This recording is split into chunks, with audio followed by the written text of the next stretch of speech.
नमो वेंकटेशाय। गुरुब्रह्मा गुरुर्विष्णुः गुरुर्देवो महेश्वरः गुरुस्साक्षात् परं ब्रह्म तस्मै श्री गुरवे नमः। वेंकटाद्रिसमं स्थानं ब्रह्माण्डे नास्ति किंचन। वेंकटेशसमो देवो न भूतो न भविष्यति।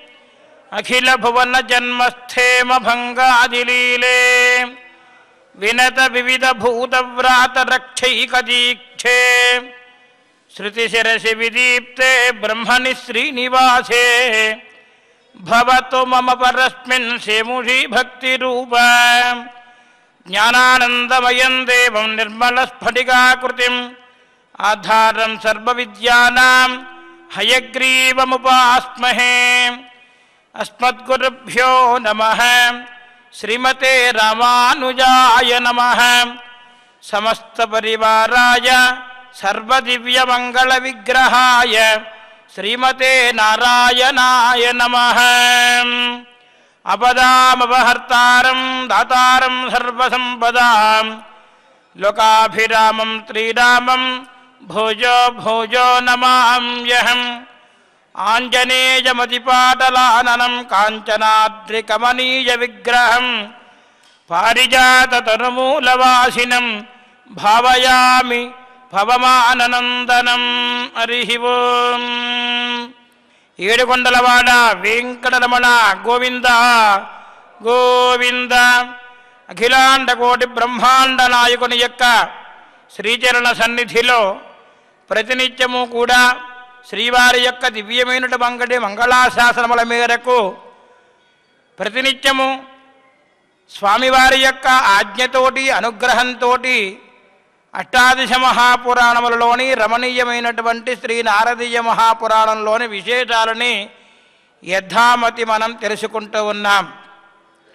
భగవంతుడైనటువంటి శ్రీమన్నారాయణుడు అనేక అవతారములు దాలుస్తూ మన కలియుగంలో కలో వెంకటనాయక, కలియుగంలో ప్రత్యక్షమైనటువంటి పరమాత్మగా అర్చామూర్తిగా సారగ్రామమూర్తిగా శ్రీవైకుంఠం నుండి వేంచేసినటువంటి పరంధాముడు శ్రీనివాసుడు భక్తుల పాలిట కొంగు బంగారమై ఈనాడు అత్యంత రమణీయంగా భృగువాసరం అనగా శుక్రవారం స్వామివారు పంచామృతములతోటి గోక్షీర గోదధి గోఘృత మొదలుగా గల సమస్తమైనటువంటి సుగంధపూరితమైనటువంటి ద్రవ్యముల చేత శ్రీమన్నారాయణుడికి వెంకట ప్రభుకి అభిషేక కార్యక్రమం కూడా పూర్తి జరిగింది, సడలింపు జరుగుతూ ఉన్నది. అలాగే శ్రీవారి పట్టమహిషి అయినటువంటి అమ్మవారు వందే పద్మకరాం ప్రసన్నవదనాం సౌభాగ్యదాం భాగ్యదాం అస్తాభ్యాం భయప్రదాం మణిగణైర్నానా విధైర్భూషితాం భక్తాభీష్టబలప్రదాం హరిహర బ్రహ్మాదిభిస్సేవితాం పార్శ్వే పంకజ శంఖపద్మనిధిభిః యుక్తాం సదాశక్తిభిః. పద్మావతి తాయార్ల యొక్క శ్రీచరణ సన్నిధిలో కూడా అమ్మవారు శ్రీమన్నారాయణునికి వలె తాము కూడా స్తమట తిరుమంజనాన్ని గావించుకుంటూ ఉన్నారు. దివ్యమైనటువంటి ఈ యొక్క శోభకృత నామ సంవత్సరంలో దక్షిణాయనంలో శ్రీమన్నారాయణుడికి రమణీయమైనటువంటి మార్గశిర మాసం చాంద్రమానం ప్రకారంగా పుష్యమాసం శుక్లపక్షం ప్రతిపత్తు అంటే పాడ్యమి తిథి భృగువాసరం లక్ష్మీవాసరం శ్రీమన్నారాయణుని యొక్క అనుగ్రహం చేత అందరూ కూడా చల్లగా దీర్ఘ సౌమంగళ్యత్వంగా ఉండాలని చెప్పి శుభ శుక్రవార సమయంలో శ్రీమతి అయినటువంటి శ్రీమన్నారాయణ యొక్క పట్టమహిషి అయినటువంటి పద్మావతి తాయార్ల యొక్క తిరునక్షత్రమైనటువంటి ఉత్తరాషాఢ నక్షత్రంలో స్వామివారికి దివ్యంగా వైభవంగా సకల విధమైనటువంటి కైంకర్యములన్నీ కూడా జరుగుతూ ఉన్నాయి. ఈ శుభ ప్రాతకాల సమయంలో మనం కూడా శ్రవణం చేస్తూ ఉన్నాం శ్రీమన్నారాయణుని యొక్క లీలలన్నీ కూడా. అష్టాదశ మహాపురాణములను రచించినటువంటి వేదవ్యాస మహర్షి వారు నారాయణం నమస్కృత్య నరం చైవ నరోత్తమం దేవీం సరస్వతీం వ్యాసం తతో జయముదీరయేత్. మహానుభావుడైనటువంటి వేదవ్యాస మహర్షి వారు రచించినటువంటి నారదీయ మహాపురాణంలో నిన్నటి రోజున ఆ యొక్క వీరభద్ర మహారాజు గారు సకల విధమైనటువంటి సౌఖ్యములన్నీ కూడా అనుభవిస్తూ తన యొక్క మంత్రి గారితో కలిసి రాజ్యంలో ఉన్నటువంటి పరివారంతో కలిపి సైన్యంతో కలిపి అడవికి వెళ్ళి అక్కడ అనేక రకమైనటువంటి మృగములను సంహరించడం కోసం ప్రయత్నం చేసి మధ్యాహ్న కాలంలో అలసిపోయి ఒక కొలను వద్ద ఉంటే ఆ కొలనంతా కాస్త వెండిపోయి ఉంది. దాన్ని చూశాడు మహారాజు గారి యొక్క మంత్రి గారు. చూసి బాధపడ్డాడు. అయ్యో, సేద తీర్చడానికి దప్పిక తీర్చుకోవడానికి కూడా ఇక్కడ సరస్సు ఉందే కానీ దీంట్లో తీర్థం లేదు కదా అని బాధపడి ఆ యొక్క మహానుభావుడైనటువంటి బుద్ధిసాగరుడు అయినటువంటి మంత్రి గారు రాజుగారి యొక్క ఆజ్ఞ మేరకు 300 అడుగుల లోతు ఆ యొక్క తటాకాన్ని త్రవ్వి చక్కగా 10 మందికి కూడా ఆనందంగా ఆ తీర్థాన్ని ఆ యొక్క జలాన్ని పానం చేసేటువంటి అవగాహన అందరికీ కల్పించి తాను కృతార్థుడై రాజుగారిని కూడా కృతార్థుని చేసి శ్రీమన్నారాయణుని యొక్క దివ్యమైనటువంటి శ్రీచరణమునకు చేరినాడు. అంటే ఒక బాటసారులకు సేద తీర్చుకోవడం కోసం అక్కడ తీర్థాన్ని తాగడం కోసం మార్గమధ్యంలో ఒక తటాకాన్ని నిర్మించాలి అని సంకల్పం చేసుకుని ఉన్నటువంటి తటాకాన్ని అభివృద్ధి పరిచినటువంటి బుద్ధిసాగరునికి తనతో పాటు తన రాజుగారికి కూడా మోక్షం కలిగింది. అదే ప్రకారంగా ఆవగింజలేశమాంత్రమైనా కూడా తటాకాన్ని తవ్వుతూ ఉంటే అందులో ఆవగింజంత మట్టిని తీసి బయటికి వేస్తే వారికి కూడా సమస్తమైనటువంటి శుభములన్నీ కూడా కలుగుతాయి. వారికి అనేక రకమైనటువంటి యజ్ఞయాగాదులు చేసినటువంటి ఫలితం కలుగుతుంది అని చెప్పి తటాక నిర్మాణం చేస్తే ఏం ఫలితం కలుగుతుందో సాక్షాత్తు నారదీయ మహాపురాణంలో మనకి 12వ చక్కగా వివరించారు. సనక మహర్షి నారద మహర్షి వారు అడుగుతున్నటువంటి సందర్భములో అదే ప్రకారంగా అక్కడ ఒక లొక్కుమిక పిట్ట తన యొక్క ముక్కుతోటి కేవలం 3 అంగుళములు 2-3 అంగుళములు మట్టిని త్రవ్విందట ఆ యొక్క కొలనులో. దానికి కూడా మోక్షాన్ని ఇచ్చాడు. చిత్రగుప్తుల వారు చెబితే యమధర్మరాజు గారు చక్కగా దానికి కూడా మోక్షాన్ని ప్రసాదించారు. అదే ప్రకారముగా ఆ నీటిలో 3 సంవత్సరములకు ఏనుగులు గుంపు ఒక్కటి అక్కడికి వచ్చి ఆ యొక్క గుంపు ఎక్కువగా రావడం వల్ల ఆ ప్రదేశం అంతా కూడా సుమారు 3 మూరలు బాగా త్రవ్వారట. అంటే ఆ ఏనుగులు ఎప్పుడైతే తొక్కాయో ఆ ప్రదేశం అంతా కూడా చక్కగా చెల్లాచెదరైపోయింది. ఆ చెల్లాచెదరైనటువంటి భాగాన్ని 3 మూరలుగా గుర్తించి ఆ 3 మూరలు తవ్వినందుకు కొంత తీర్థం వచ్చిందట. ఆ తీర్థాన్ని తాగి అక్కడ ఉన్నటువంటి జంతువులన్నీ కూడా చిన్న చిన్న క్రిమికీటకములన్నీ కూడా వాటిని తాగాయి కాబట్టి ఆ ఏనుగులు గుంపుతో సహా అందరికీ కూడా మోక్షాన్ని ఇచ్చారు. కాబట్టి అనేక రకమైనటువంటి పుణ్యకార్యములను చేసినట్లయితే ఏం ఫలితం కలుగుతుందో మనకి తటాక నిర్మాణం చేసినటువంటి వారికి కానీ తటాక నిర్మాణాన్ని చెయ్యాలని సంకల్పం చేసినటువంటి వారికి కానీ ఆ బుద్ధిసాగరుడు ఆ వీరభద్ర మహారాజు గారి వలె లకుమిక పెట్ట వలె ఏనుగుల యొక్క గుంపు వలె మనందరికీ కూడా తటాకాలు నిర్మిస్తుంటే చూసిన వారు కానీ ప్రేరేపించినటువంటి వారు కానీ దానిలో ఆవగింజంత పరిమాణం గలటువంటి మట్టిని బయటికి తీసి వేసినట్లయితే తద్వారా చిన్న చిన్న క్రిములన్నీ కూడా ఆ తీర్థాన్ని తాగుతాయి. కాబట్టి దానికి కూడా ఫలితాన్ని లెక్కించి చిత్రగుప్తుల వారు చెబితే వారందరికీ కూడా మోక్షాన్ని ఇచ్చి సాక్షాత్తు పుష్పక విమానంపై ఎక్కి శ్రీమన్నారాయణ యొక్క శ్రీచరణములకు చేరినటువంటి మహదవకాశాన్ని మహద్వృత్తాంతాన్ని ఎవరైతే శ్రవణం చేస్తారో వారందరికీ కూడా శ్రద్ధగా వినిన వారికి చదివిన వారికి కూడా సకల విధమైనటువంటి తటాక నిర్మాణం చేసినటువంటి ఫలితం కలుగుతుంది అని చెప్పి నారదీయ మహాపురాణంలో నిన్నటి రోజున మనకి వృత్తాంతాన్ని తెలియపరిచారు. తెలియపరుస్తూ ఆ యమధర్మరాజు గారు మరిన్ని విశేషాలను ఈ ప్రకారంగా చెబుతున్నారు. నాయనా, దేవతాయతనం యస్తు కురుతే కారయత్యపి శివస్యాపి హరేర్వాపి తస్య పుణ్యఫలం శృణు మాతృతః పితృతశ్చైవ లక్షకోటి కులాన్వితః కల్పత్రయే విష్ణుపదే తిష్టత్యేవ న సంశయః మృదైవ కురుతే యస్తు దేవతాయతనం నరః యావత్ పుణ్యం భవేత్ తస్య తన్మే నిగతతః శృణు. యమధర్మరాజు గారు పలుకుతూ ఉన్నారు, నాయనా పరమేశ్వరుని యొక్క శివాలయమును కానీ అలాగే విష్ణాలయమును కానీ స్వయంగా నిర్మించాలి అనుకోవడమే చాలా విశేషము. యజమాన యొక్క లక్షణం చెబుతున్నాడు, శ్రద్ధావాన్ ఆస్తికో భక్త. శ్రద్ధ కలిగినటువంటి వాడు మాత్రమే ఆలయ నిర్మాణానికి చేయడానికి యోగ్యుడు అన్నారు. నాస్తికుడు కానటువంటి వాడు, భక్తుడైనటువంటి వాడు ధనధాన్యై సమేజిత, ధనము ధాన్యము మొదలగా గల సంపదంతా కూడా అనేక రకమైనటువంటి ఆలయ నిర్మాణం చేసి తద్వారా బింబ ప్రతిష్ఠ చేసి ఆ తర్వాత నిత్య కైంకర్యములన్నీ యథావిధిగా కొనసాగించడానికి కావలసినటువంటి ధనము ధాన్యము మొదలుగా గల సంపదంతా కలిగినటువంటి వాడై ఉండాలి. శ్రద్ధావాన్ ఆస్తికో భక్త ధనధాన్యై సమేజిత మహోత్సాహ.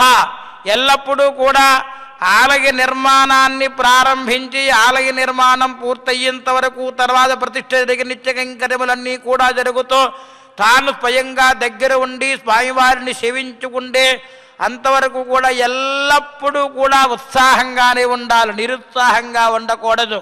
శుచి, ఎల్లప్పుడూ కూడా శుచిగా ఉండాలి. శుచి అంటే ఎప్పుడు వస్తుందంటే ఎప్పుడూ కూడా మనం చక్కగా మలమూత్ర విసర్జన చేసిన వెంటనే పాదములను హస్తములను చక్కగా శుద్ధి చేసుకోవాలి. ఎట్టి పరిస్థితుల్లోనూ అశుచికి తావివ్వకుండా ఉండాలి, శుచిగా ఉండాలి. మనశ్శుద్ధి ఉండాలి, శరీరం శుద్ధి ఉండాలి. బాహ్యమైనటువంటి శరీరంతో పాటు లోపల ఉన్నటువంటి ఇంద్రియములు కూడా శుచిగా ఉండాలి. దక్ష, ఎల్లప్పుడూ కూడా పట్టుదల కలిగినటువంటి వాడు ఉండాలి. శుచిర్దక్ష, అటువంటి వాడు యజమానిగా ఉండాలి అని చెప్పి ఆగమశాస్త్రం చెబుతోంది. కాబట్టి శివాలయాన్ని కానీ విష్ణాలయాన్ని కానీ నిర్మించాలి అనుకోవడమే విశేషమయ్యా. ఆ నిర్మించాలి అనుకున్నటువంటి వాడు నిర్మిస్తే, ఆలయాన్ని నిర్మిస్తే ఏం ఫలితం కలుగుతుందో చెబుతున్నాడు శాస్త్రంలో.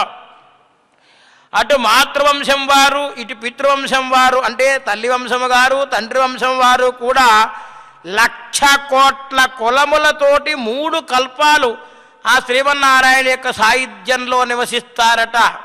భగవంతుడైనటువంటి పరంధామని యొక్క ఆలయాల నిర్మాణం చెయ్యాలి, చేశాము అని ఎవరైతే నిర్మాణం చేస్తారో అటువంటి వారికి 1,00,000 కోట్ల సంవత్సరములు వారందరూ కూడా 3 కల్పములకు విష్ణులోకంలోనూ అలాగే శివాలయ నిర్మాణం చేస్తే శివలోకంలోనూ వారు తప్పనిసరిగా ఉండి భగవద్ అనుగ్రహాన్ని పొందుతారట. ఇందులో సందేహం ఏమీ లేదు అని చెప్పి మనకి పురాణం ద్వారా తెలియపరుస్తూ ఉన్నారు నారద మహర్షి. దేవతాయతనం యత్తు కురుతే కారయత్యపి శివస్యాపి హరేర్వాపి తస్య పుణ్యఫలం శృణు. నాయనా, అలాగే దేవాలయాల నిర్మాణం చేయడం కోసం వారి వారి శక్త్యానుసారముగా ఏ నిర్మాణము ఎలా ప్రకారం చేస్తే వాటి యొక్క ఫలితం ఏమిటో కూడా మనకి చెబుతున్నారు. మనకి సనక మహర్షి నారద మహర్షి అడుగుతున్నప్పుడు యమధర్మరాజు గారే శకర చక్రవర్తి యొక్క వంశంలో ఉన్నటువంటి భగీరథుల వారికి చెబుతున్నాడు వృత్తాంతాన్ని. దేవాలయాన్ని మట్టితో కనుక దేవాలయాల నిర్మాణం చేసినట్లయితే అతను దివ్య దేహాన్ని ధరించి అంటే తన యొక్క జీవనయానమంతా కూడా భగవంతుని యొక్క కైంకర్యంలో యథామితిగా యజమానిగా ఉండి సకల విధమైనటువంటి సేవలన్నీ కూడా చేసుకుంటూ అంత్యాన్ని దివ్యమైనటువంటి విమానాన్ని అధిరోహించి ఉత్తమమైనటువంటి లోకాములకు పొంది 3 కల్పముల పాటు శ్రీమన్నారాయణ యొక్క సాయుధ్యంలో బ్రహ్మలోకంలో నివసిస్తాడు నాయనా అని చెబుతున్నారు. మట్టితే నిర్మాణం చేసినట్లయితే ఇక అదే ప్రకారముగా అక్కడే 2 కల్పములు ఉండి స్వర్గానికి చేరతారు. ఇందులో ఏమాత్రము కూడా సందేహం లేదయ్యా. అలాగే దేవాలయాన్ని చెక్కతోటి అంటే దారు అంటారు, చెక్కతో కనుక దేవాలయాలు నిర్మించిన వారికి ఈ మట్టితో చేసినటువంటి దానికంటే 2 రెట్లు ఫలితం కలుగుతుందయ్యా. ఇక ఇటుకలు అంటే ఇష్టక అంటారు సంస్కృతంలో దానిని, ఇటుకలతో కనుక నిర్మాణం చేసినట్లయితే 3 రెట్లు ఫలితము కలుగుతుంది. ఇక శిలలు ఉన్నాయి కదా, మనకి తెలుసు, మన క్షేత్రంలో ఉన్నాయి. అటువంటి శిలలతో కనుక ఆలయ నిర్మాణాన్ని కనుక చేసినట్లయితే 4 రెట్లు ఫలితం కలుగుతుందయ్యా. ఇక స్ఫటిక శిల అని ఉంటుంది, విశేషమైనటువంటి శిల. ఆ స్ఫటిక శిలతో కనుక ఆలయాలు నిర్మాణం చేసినట్లయితే 10 రెట్లు అధికముగా ఫలితం కలుగుతుంది. ఇక రాగి తోటి కనుక విమానం మొదలగల ఆలయాన్ని పూర్తిగా నిర్మాణం చేసినట్లయితే 100 రెట్లు ఫలితం కలుగుతుంది, 100 రెట్లు ఫలితం కలుగుతుందట. బంగారంతో కనుక చేసినట్లయితే ఆలయాన్ని మొత్తం స్వర్ణమయంగా కనుక చేసినట్లయితే 1,000,000 రెట్లు ఫలితం కలుగుతుంది అని చెబుతున్నారు. మనకి నారదీయ మహాపురాణంలో దేవాలయాన్ని నిర్మాణం చేయాలనుకోవడమే మహావిశేషము. మరొక్కసారి తెలుసుకుందాం. మట్టితో కనుక దేవాలయాన్ని నిర్మాణం చేసినట్లయితే దివ్యదేహాన్ని ధరించి ఉత్తమ లోకాన్ని అధిరోహించి 1 కల్పం పాటు 3 కల్పముల పాటు ఆ శ్రీమన్నారాయణ యొక్క సాయుధ్యాన్ని పొంది బ్రహ్మలోకంలో చేరతాడు నాయన. అదే ప్రకారంగా చెక్కతో కనుక ఆలయాన్ని నిర్మాణం చేసినట్లయితే దానికి రెట్టింటి ఫలితం కలుగుతుంది. ఆ తర్వాత ఇటుకలతో కనుక నిర్మాణం చేసినట్లయితే దానికి రెట్టింపు ఫలితం కలుగుతుంది. ఆ తదుపరి శిలల చేత నిర్మాణం చేసినట్లయితే దానికి రెట్టింపు ఫలితం కలుగుతుంది. ఇక స్ఫటికము మొదలుగా గల శిలలతో కనుక ఆలయ నిర్మాణాన్ని చేసినట్లయితే 10 రెట్లు ఫలితాన్ని పొందుతాడు. రాగితోటి కనుక నిర్మాణం చేసినట్లయితే 100 రెట్లు ఫలితములు పొందుతాడు. స్వర్ణము అంటే బంగారం తేట పూర్తిగా ఆలయాన్ని కనుక నిర్మాణం చేసినట్లయితే తద్వారా అతనికి 1,000,000 రెట్లు ఫలితం కలుగుతుందయ్యా అని చెబుతూ, ఇక దేవాలయంలో కానీ తటాకము అంటే చెరువును కానీ అలాగే గ్రామంలో ఉన్నటువంటి ప్రజలందరి కొరకు దాహార్తిని తీర్చడం కోసం పరిపాలిస్తున్నటువంటి రాజుగారు కానీ ఇతర ధనవంతులు కానీ అందరూ కూడా అక్కడ చక్కగా ఎవరైతే తటాకాలు నిర్మిస్తారో వారికి కూడా 100 రెట్లు ఫలితం కలుగుతుంది అన్నారు. ఇక దేవాలయంలో ప్రతినిత్యము కూడా నీటిని చక్కగా జల్లి అంటే చక్కగా చిమ్మి నీటిని జల్లి ఎవరైతే ముగ్గులు వేస్తారో వారు భక్తితో చేయవచ్చు, లేక తద్వారా కొద్దిగా ఏదైనా వేతనాన్ని కనుక తీసుకుని అంటే వారు జీవనయానం సాగించడం కోసం వేతనాన్ని తీసుకుని ఆ యొక్క కార్యక్రమాన్ని అంటే ముగ్గులు వేయడం కానీ దేవాలయంలో తీర్థంతో చక్కగా చల్లి ముగ్గులు వేయడం, తొడవడం, కడగడం, తుమ్మడం, చిమ్మడం మొదలుగా గల పనులు ఎవరైతే శ్రద్ధగా భక్తితోటి చేస్తారో వారందరికీ కూడా భగవంతుడైనటువంటి శ్రీమన్నారాయణ యొక్క అనుగ్రహం వలన పుణ్యమైనటువంటి ఫలితములన్నీ కూడా సిద్ధిస్తాయి అని చెబుతూ ఈ భూమికి ఆధారభూతమైనటువంటి శాశ్వతమైనటువంటి విష్ణులోకాన్ని వారు చేరతారు నాయన అని చెబుతున్నారు. ఇక సరస్సును నిర్మించాలి అనుకున్నటువంటి వారు ఉంటారు చూడండి, వారికి తటాకంతో నిర్మించిన దానికంటే ఎక్కువ ఫలితం కలుగుతుందయ్యా. ఇక కూపము అంటారు బావి, ఆ బావిని తవ్వించి చక్కగా తీర్థం కనుక దానిలో వచ్చేటట్టుగా కనుక చేసినట్లయితే బావిని తవ్విస్తే దానికి 4 రెట్లు భాగం ఫలితం కలుగుతుంది. ఇక దిగుడు బావి అంటారు, పెద్ద బావి ఉంటుంది, దాంట్లోకి దిగడానికి మెట్లు కూడా వేసుకుని పెద్ద బావి ఊరందరికీ కూడా అలాగే ఆలయంలో కావలసినటువంటి పరమాత్మ యొక్క ఆరాధన కావలసినటువంటి తీర్థాన్ని తీసుకురావడం కోసం ఒక బావిని అలాగే ప్రజలందరూ కూడా ఉపయోగించుకోవడం కోసం ఆ తీర్థాన్ని త్రాగడం కోసం ఉన్నటువంటి దిగుడు బావిని ఎవరైతే నిర్మాణం చేస్తారో వారందరికీ కూడా పద్మ సరస్సును నిర్మించినటువంటి ఫలితం కలుగుతుంది అని చెబుతున్నారు. ఇక కాలవ చిన్న చిన్న కాలువలను కనుక నిర్మాణం చేసినట్లయితే 100 రెట్లు ఫలితం కలుగుతుందయ్యా. అలాగే మహాధనవంతుడైనటువంటి వాడు తన శక్తి కొలది రాళ్లతోటి నిర్మాణం చేసిన అలాగే భక్తితోటి దరిద్రుడైనటువంటి వాడు మట్టితో నిర్మాణం చేసినా ఒకే ఫలితం ఉంటుంది అని చెబుతున్నారు. చూడండి, బాగా ధనవంతుడున్నాడు కదా, అతడు రాళ్లతో నిర్మాణం చేస్తే ఎక్కువ ఫలితం వస్తుందేమో, అయ్యో నాకు ఏమీ లేదన్నటువంటి కటి దరిద్రుడు మట్టితోటి నిర్మాణం చేస్తే బాధపడవలసిన అవసరం లేదు, ఇద్దరికీ సమానమైనటువంటి ఫలితాన్నే పరమాత్మ ఇస్తాడు అని చెబుతున్నారు. నాయనా, కూపే పాదబలం జ్ఞేయం వాప్యాం పద్మాకరోన్వితం వాపీ శతగుణం ప్రోక్తం కుల్యాయాం భూపతే ఫలం దృషగ్భిస్తు ధనీకుర్యాన్ మృదాన్ నిష్కంచనో జనః తయోః ఫలం సమానం స్యాదిత్యాహ కమలోద్భవ. హే కమలోద్భవ, దరిద్రుడైనటువంటి వాడు అంటే ధనమునకు తక్కువగా ఉన్నటువంటి వాడు భక్తి చేత మట్టితోటి నిర్మాణం చేసిన, అలాగే మహాధనికుడు అయినటువంటి వాడు రాళ్లతో నిర్మాణం చేసిన తటాకాన్ని కానీ కూపాన్ని కానీ సరస్సుని కానీ కాలువలు కానీ నిర్మాణం చేస్తే వారికి సమానమైనటువంటి ఫలితాన్ని ఇస్తాను అని చెబుతున్నారు. దద్యాదాఢ్యశ్చు దద్యాదాఢ్యస్తు నకరం అస్తమాత్రమకించన భువం తయోస్తమఫలం ప్రాహుర్వేద విదో జనాః ధనాఢ్యః కురుతే యస్తు తడాగం ఫలసాధనం దరిద్రః కురుతే కూపం సమం పుణ్యప్రకీర్తితం ఆశ్రమం కారయేద్యస్తు బహూజంతోపకారకం సజాతి బ్రహ్మభువనం కులత్రయ సమన్వితః ధేనుర్వా బ్రాహ్మణో వాపి యో వా కో వాపి భూపతే క్షణార్థం తస్య ఛాయాయాం తిష్టస్వర్గం నయత్యజం. నాయన, అలాగే ధనవంతుడైనటువంటి వాడు ఒక నగరాన్ని నిర్మాణం చేసినా, దరిద్రుడైనటువంటి వాడు ఒక మూర భూమిని దానం చేసినా ఇద్దరికీ ఒకే ఫలితం కలుగుతుంది నాయన. ఫలితమైనటువంటి ఆశించకుండా ఎవరైతే ఫలాపేక్ష రహితంగా కనుక వీటిని నిర్మాణం చేస్తారో వారికి ప్రత్యక్షంగానే మోక్షం సిద్ధిస్తుంది అని చెబుతున్నారు. ఫలము ఇవ్వడంలో అంటే ఫలితాన్ని ఇవ్వడంలో భగవంతుడికి ఎవరి పట్ల కూడా సమభావమే ఉంటుంది తప్ప వారు ఎక్కువ వీరు తక్కువ అనేటువంటిది ఉండదు నాయన. ఫలితాన్ని ఇచ్చేటప్పుడు ఒకే ప్రకారంగా ఇస్తారు.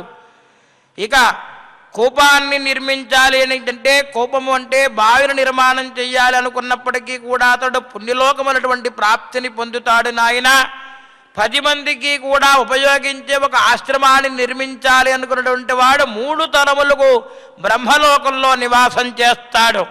ఇక ఆ తటాకం దగ్గర ఎవరైతే చక్కగా వృక్షములను చుట్టూరా, ఆ తటాకానికి కోనేరు చుట్టూరా కానీ తటాకానికి చుట్టూరా కానీ ఎవరైతే చక్కగా వృక్షములన్నీ కూడా పెంచుతారో 10 మందికి సేద తీరడం కోసం ఆ తీర్థాన్ని త్రాగి బయటికి వచ్చి ఆ చెట్టు కింద నీడనిచ్చినటువంటి చెట్టు కింద ఉండి సేద తీరుతూ ఉంటారు కదా, అటువంటి వృక్షములను ఎవరైతే చక్కగా అభివృద్ధి చేసి వాటిని పోషించి వాటిని రక్షిస్తూ ఉంటారో అటువంటి వారికి, అలాగే అక్కడ వృక్షం దగ్గర ఒక ఆవును కానీ కట్టినట్లయితే మహాఫలితం కలుగుతుంది. ఆయన అరక్షణం అక్కడ ఒక ఆవు కానీ బ్రాహ్మణోత్తముడు కానీ ఆ చెట్టు కింద ఉంటే దాని ఫలితం వలన ప్రజలందరికీ కూడా సమస్తమైనటువంటి సుఖములు కలుగుతాయి. ఆ యొక్క తటాకాలు నిర్మించినటువంటి కర్తకి స్వర్గలోక ప్రాప్తి కలుగుతుంది నాయన అని చెబుతున్నారు.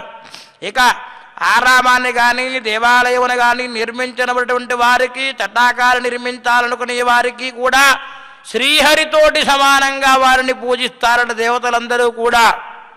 అంటే పరమాత్మ యొక్క ఆరాధనకి ఉపయోగమైనటువంటి గర్భాలయ, అంతరాలయ, ముఖమండపాది మండపములన్నీ కూడా నిర్మాణం ఆగమ శాస్త్రోక్త ప్రకారముగా శిల్పశాస్త్ర ప్రకారంగా ఎవరైతే ఒక ఆలయాన్ని నిర్మించి దానిలో ఒక పరమాత్మని ప్రతిష్ఠింపజేయించి పరమాత్మని 10 మంది కూడా సేవించుకోవడం కోసం, ప్రజాక్షేమం కోసం ఎవరైతే ఆలయ నిర్మాణం చేస్తారో, అలాగే తటాకాల నిర్మాణం చేస్తారో, కూపము అంటే బావి నిర్మాణం చేస్తారో, కాలువల నిర్మాణం చేస్తారో వారందరినీ కూడా పరమాత్మతో సమానంగా దేవతలందరూ కూడా పూజిస్తూ ఉంటారయ్యా.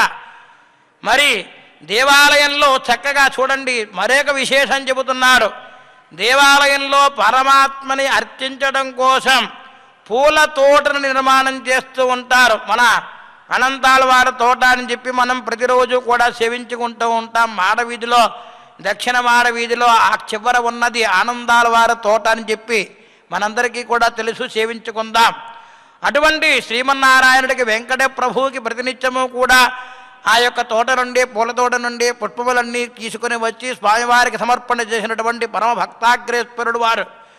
అలాగే దేవాలయానికి కొరకు, పరమాత్మ యొక్క ఆరాధన కొరకు పూల తోటను ఎవరైతే నిర్మాణం చేయాలి అని సంకల్పం చేస్తారో వారందరికీ కూడా 1,000,000 కులముల వరకు ఆ తోటలో ఉన్నటువంటి ఆకులు ఎన్నుంటాయో, పండ్లు ఎన్నుంటాయో అంతవరకు కూడా వారికి సమస్తమైనటువంటి సుఖములతో పాటుగా స్వర్గలోక ప్రాప్తిని పొందుతారట.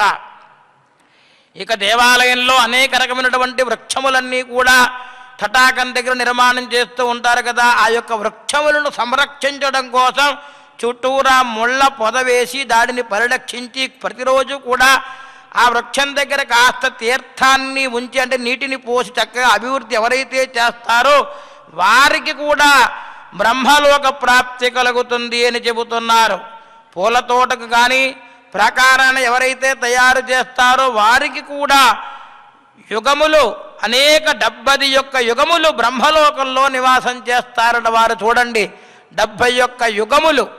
యుగము కృతయుగము, త్రేతాయుగము, ద్వాపర యుగము, కలియుగం అని చెప్పి మనం అనుకుంటున్నాం కదా. అలా అటువంటి యుగాలు 71 యుగములు వారు బ్రహ్మలోకంలో సాక్షాత్తు పరమేశ్వరుని యొక్క కొరకు సమర్పించే పుష్పములను ఎవరైతే సంరక్షించి ఆ పుష్ప తోట అంటాం కదా, పూల తోట అంటాం. ఆ పూల తోటని కనుక ఎవరైతే నిర్మాణం చేసి చక్కగా పెంచి వాటిని పరమాత్మకి అర్చన చేయడం కోసం ఎవరైతే ఉపయోగిస్తారో వారందరికీ కూడా 71 యుగముల పాటు బ్రహ్మలోకంలో నివాసిస్తారట. ఇక ముఖ్యమైనటువంటి విషయాన్ని చెబుతున్నాడు మనకి ప్రతినిత్యము కూడా మనకు తెలిసినటువంటి విషయం. తులసి మాత ఉంది కదా, తులసి వృక్షం. ఆ తులసి వృక్షాన్ని నాటితే కనుక 7 కోట్ల కులముల వరకు మాతృవంశం వారు పితృవంశం వారు కూడా తరిస్తారట. చూడండి, ఒక్క తులసి దళాన్ని తీసుకుని వచ్చి భక్తితోటి పరమాత్మని త్రుంచివేసింది. యొక్క సత్యభామ యొక్క గర్వాన్ని త్రుంచివేసింది రుక్మిణీమాత కదా. కాబట్టి అటువంటి తులసీ దళమును అటు పరమాత్మ యొక్క ఆరాధన కొరకు ఒక తులసీ దళాన్ని వినియోగిస్తేనే అంత అనుగ్రహం కలిగితే, అటువంటి తులసీ వనమును కానీ తులసీ వృక్షమును కానీ ఎవరైతే నిర్మాణం చేసి దాని దగ్గరుండి సంరక్షించి ఆ దళములను పరమాత్మ యొక్క అనుగ్రహానికి ప్రాప్తి కొరకు అర్చన కొరకు వినియోగింపజేయడం కోసం ఎవరైతే తులసి వృక్షమును తులసి తోటను ఎవరైతే నిర్మాణం చేసి సంరక్షిస్తూ ఉంటారో వారందరికీ కూడా వారికితో పాటుగా వారు మాతృవంశం తల్లి వంశం వారికి అటు పితృవంశం వారికి కూడా 100 కల్పములు శ్రీమన్నారాయణ యొక్క లోకంలో వారు చక్కగా ఉండి ఆనందాన్ని పొందుతూ పరమాత్మలో లీలమైపోతారట. ఇక తులసి అంటే మనం చెప్పుకుంటూ ఉన్నాం పరమ పవిత్రమైనటువంటిదని చెప్పి మనందరికీ కూడా తెలుసు. ఆ తులసి వృక్షాన్ని కాపాడుతూ ఉండాలి. చుట్టూరా చక్కగా తులసి కోట ఎవరైతే కడతారో వారికి కూడా అంతే పుణ్యవంతుందట. తులసి యొక్క మూలమైనటువంటి మృత్తికతో కానీ, అంటే తులసి యొక్క మూలంలో ఉన్నటువంటి మట్టితో కానీ, గోపీ చందనముతో కానీ, చిత్రకూట మృత్తికతో కానీ ఎవరైతే ప్రతినిత్యము కూడా ఊర్ధపుండ్రధారణ ఎవరైతే చేస్తారో వారందరికీ కూడా పరమాత్మ యొక్క అనుగ్రహం చేత గంధర్వ అప్సరసములతో కూడి కలిసి గానం చేస్తూ వారందరూ కూడా శ్రీమన్నారాయణ యొక్క సాయుధ్యాన్ని పొందుతారట. చూడండి, పరమాత్మ యొక్క ఆరాధన కొరకు ఎవరైతే తులసి యొక్క వృక్షమును కానీ తులసి తోటను కానీ నిర్మాణం చేసి సంరక్షింపి పరమాత్మకి అర్పింపదలుచుకుంటారో వారందరికీ కూడా వారి యొక్క మాతృవంశం వారు అటు పితృవంశం వారు తరించడమే కాకుండా ఆ తులసి మూలములో ఉన్నటువంటి మృత్తికను అంటే మట్టిని తీసుకొని కానీ గోపీచందనమును కానీ గంగా తీరంలో ఉన్నటువంటి మట్టిని కానీ తీసుకుని ఊర్ధపుండ్రధారణగా ఎవరైతే ధారణ చేస్తారో వారు పరమాత్మ యొక్క అనుగ్రహం చేత గంధర్వ అప్సరసులతో కూడి వారు కూడా పరమాత్మని గానం చేస్తూ శ్రీమన్నారాయణ యొక్క అనుగ్రహాన్ని పొందుతూ ఆ విష్ణు మందిరంలోని ఎప్పుడు కూడా ఆనందంగా విహరిస్తూ ఉంటారట పరమాత్మ యొక్క అనుగ్రహం చేత. కాబట్టి ఇక తులసి మూలము నుండి ఎన్ని ఆకులు రాలుతూ ఉంటాయో వాటన్నిటినీ కూడా జాగ్రత్తగా ఎవరైతే పరిరక్షిస్తారో అటువంటి వారికి బ్రహ్మహత్యాది పాతకములన్నీ కూడా నశిస్తూ ఉంటాయిట. పాతకములు ఉపపాతకములు మహాపాతకములు అనేటువంటివి బ్రహ్మహత్యాది పాతకములతో సైతం నశించిపోతాయి. కాబట్టి శ్రీమన్నారాయణకి యొక్క అనుగ్రహం చేత తులసి మూలమున తడిపినచో అంటే ప్రతినిత్యము కూడా ఒక తులసి వృక్షం ఉందనుకోండి, దానికి కాస్త తీర్థాన్ని ఉదయం సాయంత్రం 2 పూట్ల అక్కడ ఒక జలాన్ని నీటిని కాస్త ఒక చెంబు నీటిని పోశారనుకోండి, వాడు సూర్యచంద్రులు ఉన్నంత వరకు వారికి పరమాత్మ యొక్క లోకంలో వారికి నివసిస్తూ ఉంటారట. చూడండి, మనకు తెలుసో తెలియకో భక్తి చేతో ఏదో రకంగా ఒక తీర్థాన్ని, ఒక చెంబు తీర్థాన్ని అంటే నీటిని తీసుకుని, ఒక చెంబుడి నీటిని తీసుకుని ఒక తులసి మూలంలో కనుక సమర్పణ చేసినట్లయితే దాని యొక్క ఫలితం చెబుతున్నారు. చూడండి, పరమాత్మ శ్రీమన్నారాయణ యొక్క అనుగ్రహం చేత సూర్యుడు చంద్రుడు ఎంతకాలం అయితే ఉంటారో అంతకాలం కూడా వారు శ్రీమన్నారాయణ యొక్క లోకంలో విహరిస్తూ చక్కగా ఆనందంగా బ్రహ్మలోకంలో నివాసం చేస్తారట. ఇక తులసి దళములు కానీ సాలగ్రామమున అర్చించేవారు తులసి దళములతోటి ప్రతినిత్యము కూడా సాలగ్రామ ఆరాధన ఎవరైతే చేస్తారో వారందరికీ కూడా పరమాత్మ యొక్క అనుగ్రహం కలిగి విష్ణులోకానికి చేరతారట. ఇక తులసి వృక్షం ఉంది కదా, తులసి తులసి తులసి అంటున్నా అంటే తుచ్చీకరోతి సంసారం లాతి ముక్తిమభీప్సితాం సినాతి భక్తిం రుహరే తులసి ఏన కీర్తిత అన్నారు. సంసారం అనేటువంటి సాగరము నుండి తుంచివేస్తుంది తులసి అనే శబ్దం. పరమాత్మ యొక్క అనుగ్రహంతో భక్తిని ప్రేరేపింపజేస్తుంది తులసి. అటువంటి తులసి యొక్క దళములను ఎవరైతే అర్చన చేస్తారో మహాఫలితం కలుగుతుంది. వృక్షాన్ని ఎవరైతే పెంచుతారో వారికి మరింత ఫలితం కలుగుతుంది. తులసి తోటను ఎవరైతే పెంచుతారో వారికి మరింత ఫలితం కలుగుతుంది. ఆ యొక్క తోటను తులసి వృక్షాన్ని కాపాడి చక్కగా ఇటువంటి పక్షులు కానీ జంతువులు కానీ దానిని ఇబ్బంది పెట్టకుండా వాటి ఆకులను త్రుంచివేయకుండా ముళ్ళకంప వేసి సంరక్షిస్తారు, వారికి కూడా అంతే ఫలితం కలుగుతుంది అని చెబుతున్నారు. తులసీ దళములు అంటే పరమాత్మకి ఎంతో ఆనందం కదా. కాబట్టి శాశ్వతమైనటువంటి విష్ణులోకాన్ని చేరాలి అంటే తులసి మాతని సేవించాలి, తులసిని రక్షించాలి, తులసీ దళములతోటి ఆరాధన చెయ్యాలి అంటున్నారు. పత్రాని తులసీ మూలాత్ యావంతి పతితాని వై తావంతి బ్రహ్మహత్యాది పాతకాని హతాని చ తులస్యాం సేతయేద్యస్తు జలం చులకమాత్రకం క్షీరోదవాపి నాసార్థం వసేదాచంద్రతారకం దదాతి బ్రాహ్మణాం యః కోమలం తులసీదళం సజాతి బ్రహ్మసదనే కులత్రితయ సంయుతః సాలగ్రామార్తయేద్యస్తు తులస్యాస్తు దళాని చ ససవేద్విష్ణుభవనం యావదాభూత సంప్లవం కంటకావరణం యస్తో ప్రాకారం వాపికారయేతే సోప్యేక వింశతికులైః మోదతే విష్ణుమందిరే యోర్పయేతు హరిపాదాబ్జం తులస్యాః కోమలైదళైః నతస్య పునరావృత్తి విష్ణులోకాన్నరేశ్వరా. శకర చక్రవర్తి వారి యొక్క వంశంలో ఉన్నటువంటి భగీరథ మహారాజు గారికి కథ చెబుతున్నారు. ఎవరు? యమధర్మరాజు గారు చెబుతున్నారు, నాయన ఆ యొక్క తులసీ దళములను ఎవరైతే ఆరాధన చేస్తారో తులసి యొక్క వృక్షాన్ని పోషిస్తారో ఆ వృక్షము సంరక్షింపజేస్తారో కాస్త నీ తీర్థాన్ని ప్రతిరోజు కూడా నీటిని తెలిసో తెలియకో ఒక గుక్కడి నీటిని అక్కడ ఎవరైతే పోస్తారో వారందరికీ కూడా విష్ణు సాహిత్యం కలుగుతుందయ్యా అని చెబుతూ ద్వాదశ్యాం పౌర్ణమాత్యాం యః క్షీరేణ స్నాపయేద్ధరిం కులాయుతయుతస్థోపి మోదతే వైష్ణవే పదే.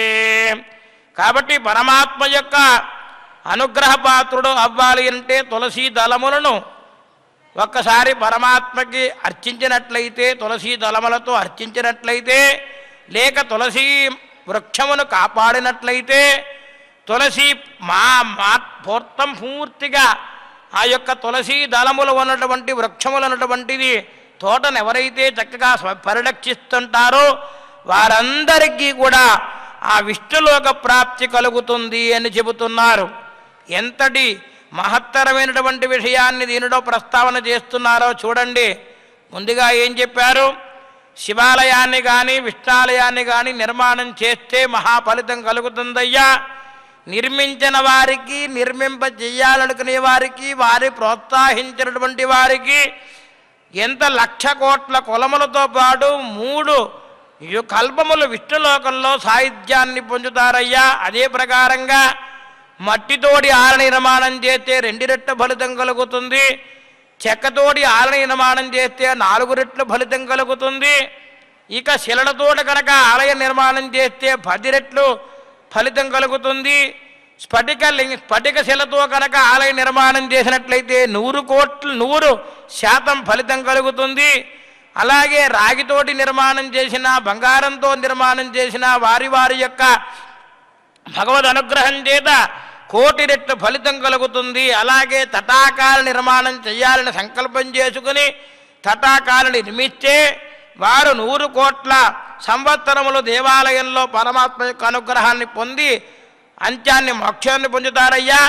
ఇక దేవాలయంలో ప్రతిరోజు కూడా చక్కగా తుడిచి తీర్థాన్ని బాగా జల్లి అలికి ముగ్గులు ఎవరైతే పెడతారో, శుశ్రూష చేస్తారో, భగవంతునికి సేవ చేస్తారో వారందరికీ కూడా పుణ్యలోక ప్రాప్తి కలుగుతుంది అని చెబుతూ, దరిద్రుడైనప్పటికీ కూడా ధనవంతుడైనప్పటికీ కూడా భగవంతుడి పట్ల ఏ విధమైనటువంటి వ్యత్యాసం ఉండదు. వారు భక్తితోటి మాత్రం చేస్తున్నారా లేదా? మహాధనికుడు రాళ్లతోటి నిర్మాణం చేసినా, కడు దరిద్రుడు మట్టితోటి నిర్మాణం చేసిన పరమాత్మకి ఒకే ఫలితాన్ని ఇస్తాడని చెబుతూ, 3 మూరల భూమిని దానం చేసినటువంటి దరిద్రునికి ఒకే ఫలితం కలుగుతుంది.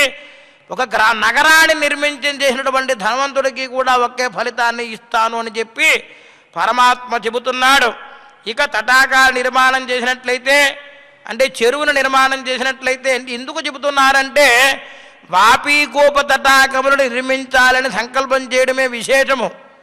10 మందికి కూడా సేద తీరుతానికి, ఇటు మానవులకే కాకుండా జంతువులకే కాకుండా పశుపక్షాలు చిన్న చిన్న సరీసృపాలకు కూడా నీటి కావాలి. నీరే ఆధారం. నీరు లేకపోతే ఏముంది? కాబట్టి అటువంటి నీటిని సమకూర్చి ఒక కొలను కానీ, ఒక కోనేరు కానీ, ఒక తటాకం కానీ, ఒక కూపం కానీ, పెద్ద కూపం కానీ అంటే మహాకూపమును కానీ నిర్మాణం చేసినట్లయితే తద్వారా అనేక రకమైనటువంటి ప్రాణులందరికీ కూడా తీర్థము యొక్క వలన ప్రయోజనం కలుగుతుంది. కాబట్టి వాడు నిర్మాణం చేసినట్లయితే ఎంత ఫలితం కలుగుతుందో దాని యొక్క విశేషములన్నీ కూడా సవిస్తారముగా మనకి తెలియపరుస్తూ ఉన్నాడు ఈ యొక్క నారదీయ మహాపురాణంలో పరమాత్మ యొక్క అనుగ్రహం చేత. అలాగే తులసి మాతను రక్షిస్తూ తులసి దళములతోటి ఆరాధన చేస్తూ పూల తోటల నిర్మాణం చేసేవారు కానీ, దాన్ని కాపాడేవారు కానీ, తులసి యొక్క వృక్షాన్ని కాపాడేవారికి వారందరికీ కూడా అనంతమైనటువంటి ఫలితములన్నీ కూడా కలుగుతాయి అని చెప్పి పరమాత్మ చెప్పినటువంటి విషయములన్నీ కూడా మనం జ్ఞప్తికి తెచ్చుకుంటూ, మనం కూడా మన శక్తి వంచన లేకుండా మన శక్తి కొలది పరమాత్మ అనుగ్రహించినంత వరకు మనం భగవంతుడికి సమర్పించే పుష్పములను పరిరక్షించుకుంటూ ఎల్లప్పుడూ కూడా గోమాతని సేవిస్తూ ఆ పరమాత్మ యొక్క అనుగ్రహానికి పరిపూర్ణంగా మనందరం కూడా కర్త కారగితశ్చయ ప్రేరకశ్చ అనుమోదక అన్నట్టుగా సుకృతం దుష్కృతం చేయవ చత్వార సౌభాగ్య అన్నాడు. మంచి పని చేయడానికి 10 మంది సహాయం చేయాలి. చేస్తూ ఉండగా చూసిన వారికి కానీ, దానిలో చిన్న చిన్న పనులు చేసినప్పటికీ కూడా దాని ఫలితం ఎంతో కూడా పరమాత్మ మనకి సవిస్తారంగా చెబుతున్నాడు. ఇటువంటి వృత్తాంతములన్నీ కూడా వినటువంటి వారికి, పఠనం చేసినటువంటి వారికి పరమాత్మ యొక్క అనుగ్రహం కలగాలి అని చెప్పి ఆ భగవంతుని యొక్క శ్రీచరణములను ఆశ్రయిస్తూ శ్రీచరణముల దగ్గర ఉన్నటువంటి తులసిని మనం గైకొని పరమాత్మ యొక్క అనుగ్రహానికి అందరూ కూడా పాత్రులవుదామని చెప్పి పరమాత్మని ప్రార్థన చేద్దాం. ఏడుకొండలవాడ వెంకటరమణ గోవింద గోవింద. శ్రీజకాంతాయ కళ్యాణ నిధయే నిధయేర్థినాం శ్రీవేంకట నివాసాయ శ్రీనివాసాయ మంగళం. శ్రీవైకుంఠ విరక్తాయ స్వామి పుష్కరిణీతటే రమయా రమమానాయ వెంకటేశాయ మంగళం. మంగళాశాసనపరైర్మదాచార్య పురోగమైః సర్వైశ్చ పూర్వైరాచార్యైః సత్కృతాయాస్తు మంగళం. సర్వం శ్రీకృష్ణార్పణమస్తు. పనేసియా మెరిడియన్ హాస్పిటల్స్ ప్రతి సామాన్యుడికి అందుబాటులో అంతర్జాతీయ వైద్య ప్రమాణాలతో వైద్యం, 24 గంటల అంబులెన్స్ సర్వీసుతో పాటు అత్యవసర సేవలతో ఏర్పాటైన చికిత్సా విభాగం. మా దగ్గర గుండె సంబంధిత, మూత్రపిండ, కాలేయ, కంటి జబ్బులకు, మోకాళ్ల శస్త్ర చికిత్సతో పాటు కోవిడ్-19, బ్లాక్ ఫంగస్ వంటి వైరస్లకు, అన్ని రకాల ఆరోగ్య సమస్యలకు నమ్మకమైన అత్యాధునిక వైద్య చికిత్సను అందిస్తున్న హాస్పిటల్ పనేసియా మెరిడియన్ హాస్పిటల్స్. మీ ఆరోగ్య సమస్య ఏదైనా ఇప్పుడు పరిష్కారం సాధ్యం. సంపూర్ణ ఆరోగ్యం కోసం సంప్రదించండి Panacea Meridian Hospitals, opposite Beeramguda Kaman, RC Puram, Sangareddy district, pin code 502032. సంప్రదించాల్సిన ఫోన్ నెంబర్ 0845524177 మరియు 7893757770.